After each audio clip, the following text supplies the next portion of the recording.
5,000 troops, military equipment and positions along the Ukrainian border.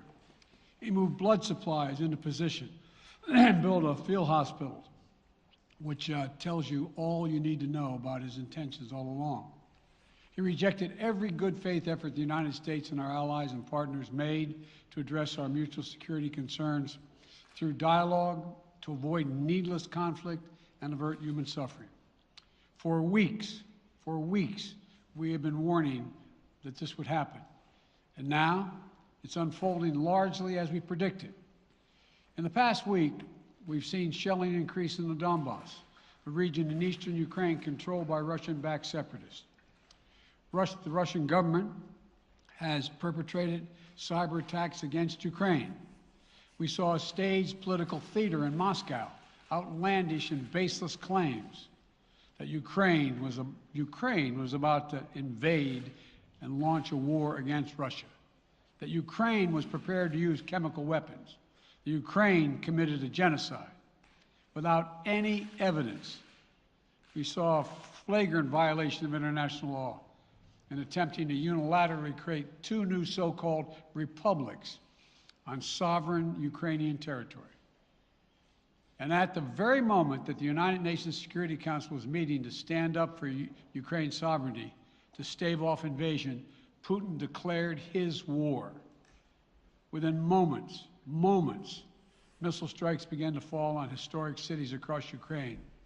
Then came the air raids, followed by tanks and troops rolling in. We've been transparent with the world. We've shared declassified evidence about Russia's plans and cyber attacks and false pretexts so that there could be no confusion or cover-up about what Putin was doing. Putin is the aggressor. Putin chose this war, and now he and his country will bear the consequences. Today, I'm authorizing additional strong sanctions and new limitations on what can be exported to Russia. This is going to impose severe cost on the Russian economy, both immediately and over time. We have purposely designed these sanctions to maximize the long-term impact on Russia and to minimize the impact on the United States and our allies. I want to be clear, the United States is not doing this alone. For months, we've been building a coalition of partners representing well more than half the global economy. 27 members of the European Union, including France, Germany, Italy, as well as the United Kingdom, Canada, Japan, Australia, New Zealand, and many others, to amplify the joint impact of our response. I just spoke with the G7 leaders this morning, and we're in full and total agreement. We will limit Russia's ability to do business in dollars, euros, pounds, and yen to be part of the global economy. We'll limit their ability to do that. We're going to stunt the ability to finance and grow the Russian military. We're going to impose major, and we're going to impair their ability to compete in high-tech 21st century economy. We've already seen the impact of our actions on Russia's currency and the ruble, which early today hit its weakest level ever in history. The Russia stock market plunged today. The Russian government borrowing rate spiked by over 15%. In today's actions, we've now sanctioned Russian banks that together hold around $1 trillion in assets. We've cut off Russia's largest bank, a bank that holds more than 1/3 of Russia's banking assets by itself, cut it off from the U.S. financial system. And today, we're also blocking 4 more major banks. That means every asset they have in America will be frozen. This includes VTB, the second largest bank in Russia, which has $250 billion in assets. As promised, we're also adding the names to the list of Russian elites and their family members that we're sanctioning as well. As I said on Tuesday, these are people who personally gain from the Kremlin's policies, and they should share in the pain. We will keep up this drumbeat of those designations against corrupt billionaires in the days ahead. On Tuesday, we stopped the Russian government from raising money from U.S. or European investors. Now we're going to apply the same restrictions to Russia's largest state-owned enterprises, companies with assets that exceed $1.4 trillion. Some of the most powerful impacts of our actions will come over time as we squeeze Russia's access to finances and technology for strategic sectors of its economy and degrade its industrial capacity for years to come. Between our actions and those of our allies and partners, we estimate that we'll cut off more than half of Russia's high-tech imports. It'll strike a blow to their ability to continue to modernize their military. It'll degrade their aerospace industry, including their space program. It'll hurt their ability to build ships, reducing their ability to compete economically. And it will be a major hit to Putin's long-term strategic ambitions. And we're preparing to do more. In addition to the economic penalties we're imposing, we're also taking steps to defend our NATO allies, particularly in the East. Tomorrow, NATO will convene a summit. We'll be there to bring together the leaders of 30 allied nations and close partners to affirm our solidarity and to map out the next steps we will take to further strengthen all aspects of our NATO alliance. Although we provided over $650 million in defensive assistance to Ukraine just this last year, let me say it again. Our forces are not and will not be engaged in the conflict with Russia in Ukraine. Our forces are not going to Europe to fight in Ukraine, but to defend our NATO allies and reassure those allies in the East. As I made crystal clear, the United States will defend every inch of NATO territory with the full force of American power. And the good news is, NATO is more united and more determined than ever. There is no doubt that the United States and every NATO ally will meet our Article 5 commitments, which says that an attack on one is an attack on all. Over the past few weeks, I ordered thousands of additional forces to Germany and Poland as part of our commitment to NATO. On Tuesday, in response to Russia's aggressive action, including its troop presence in Belarus and the Black Sea, I've authorized the deployment of ground and air forces already stationed in Europe to NATO's eastern flank allies, Estonia, Latvia, Lithuania, Poland, and Romania. Our allies have also been stepping up, adding the other allies, the rest of NATO, adding their own forces and capabilities to ensure collective defense.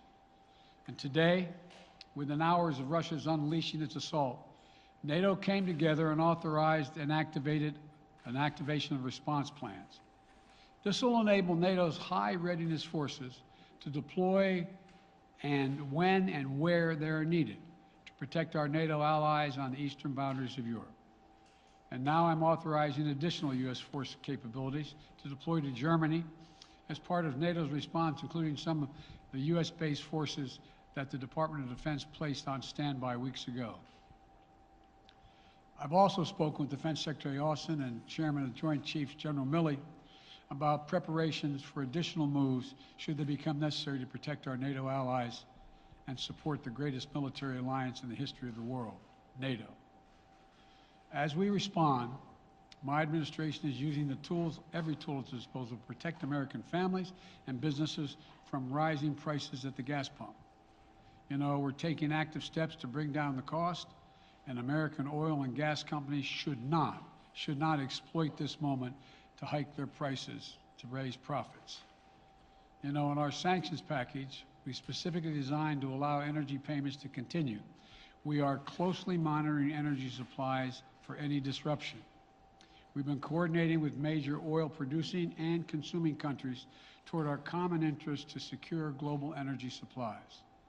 We are actively working with countries around the world to elevate collective release from the strategic petroleum reserves of major energy consuming countries. And the United States will release additional barrels of oil as conditions warrant. I know this is hard and that Americans are already hurting.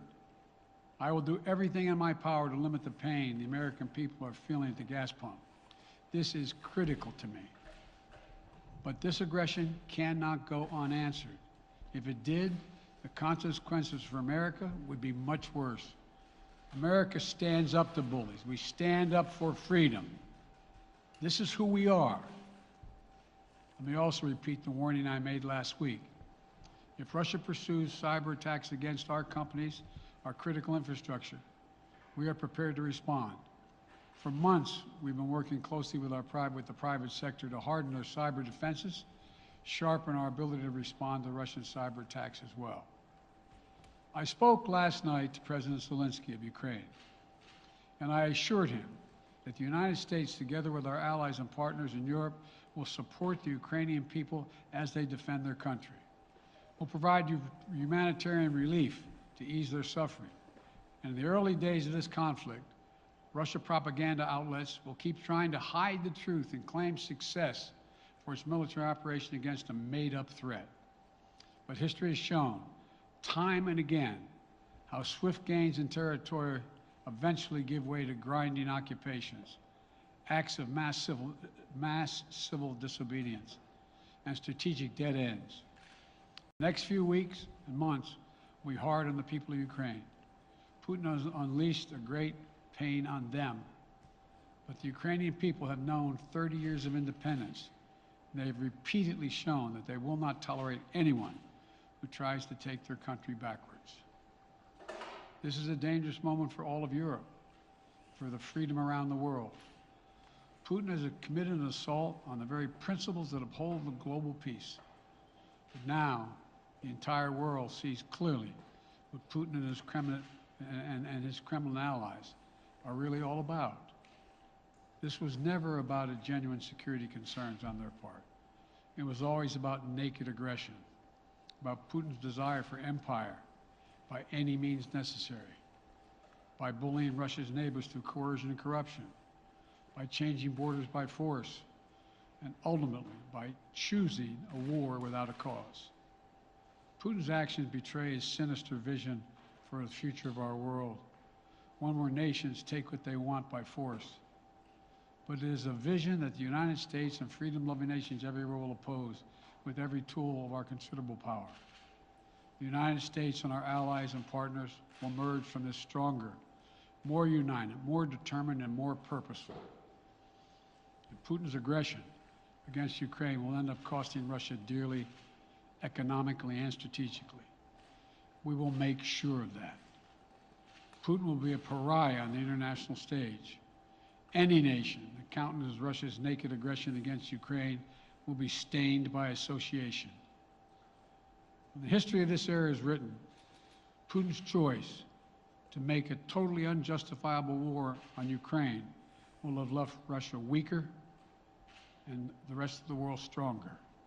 Liberty, democracy, human dignity, these are the forces far more powerful than fear and oppression. They cannot be extinguished by tyrants like Putin and his armies. They cannot be erased by from people's hearts and hopes by any amount of violence and intimidation. They endure. In the contest between democracy and autocracy, between sovereignty and subjugation, make no mistake, freedom will prevail. God bless the people of a free and democratic Ukraine, and may God protect our troops. Mr. President. Associated Press, Zeke. Do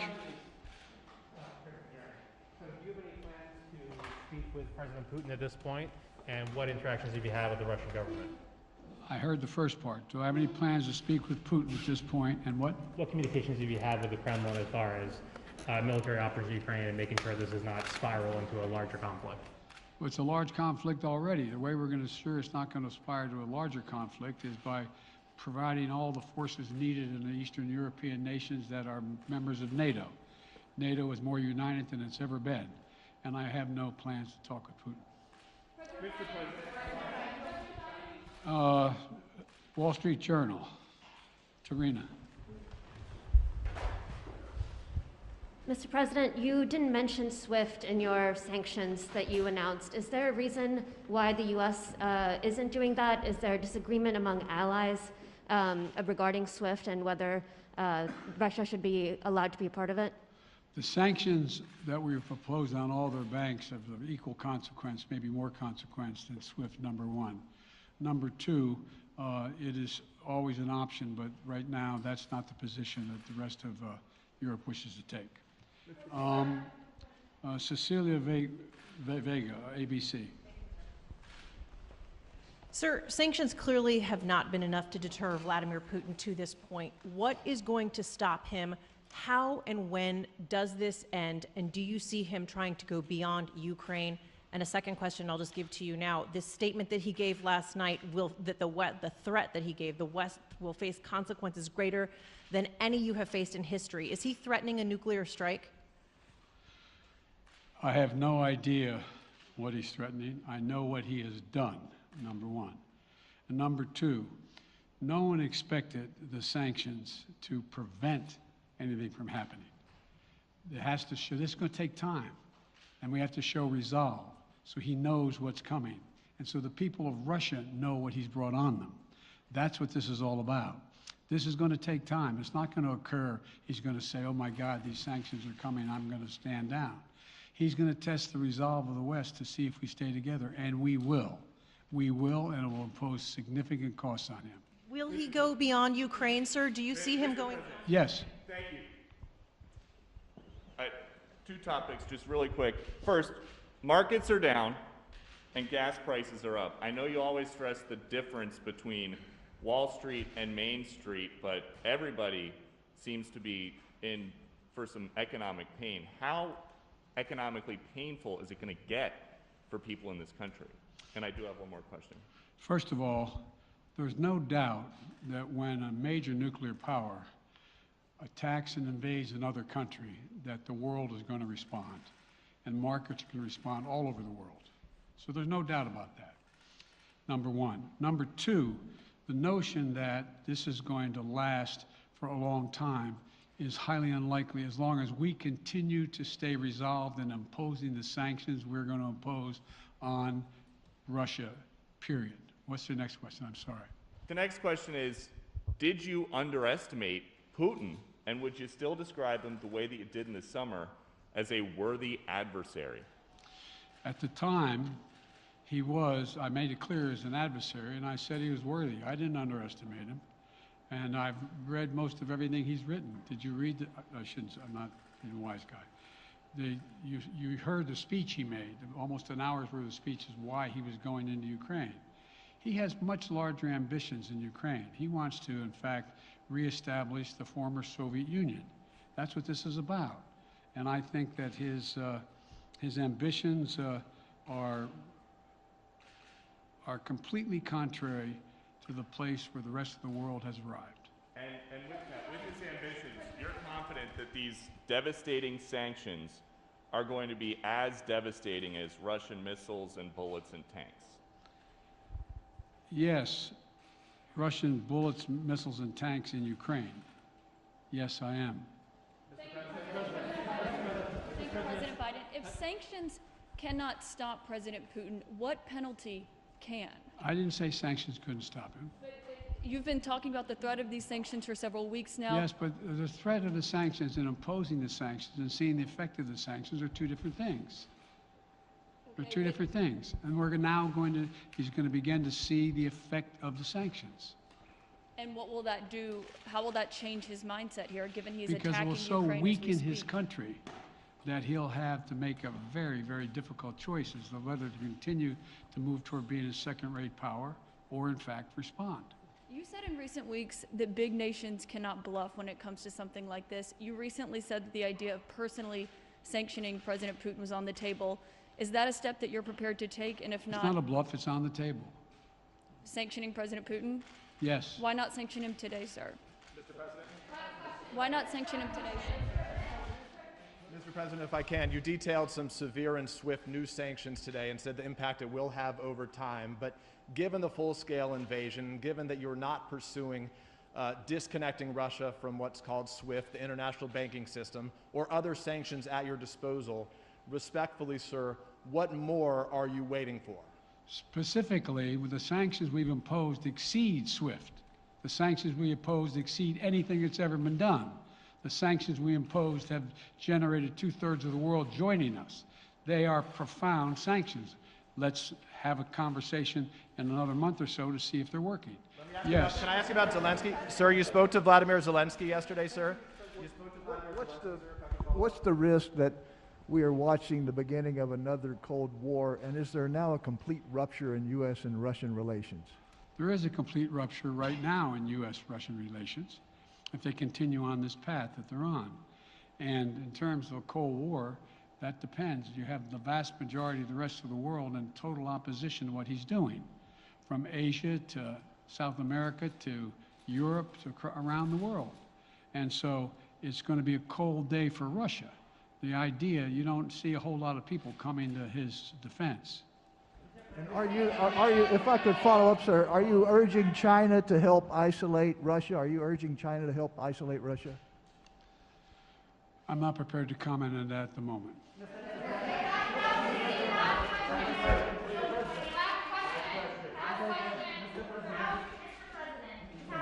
No. Yeah. No. He's had his hand up a long time. Thank you, Mr. President. How concerned are you that Putin wants to go beyond Ukraine into other countries, and the U.S. will have to get involved if he moves into NATO countries? Well, if he did move into NATO countries, he will be involved. We will be involved. The only thing that I'm convinced of is if we don't stop now, he'll be emboldened. If we don't move against him now with these significant sanctions, he will be emboldened. And look, you know, well, anyway. And can you talk anything more about your conversation? Mr. President.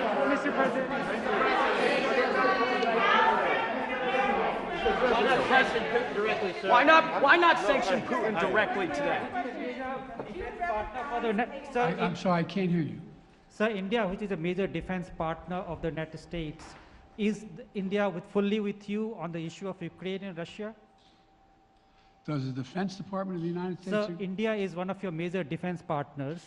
Is India fully in sync with the United States on Russia? We're in consultation with India today. We haven't resolved that completely. One more question. Okay, thank you all very much. Thank you. Mr. President, why not sanction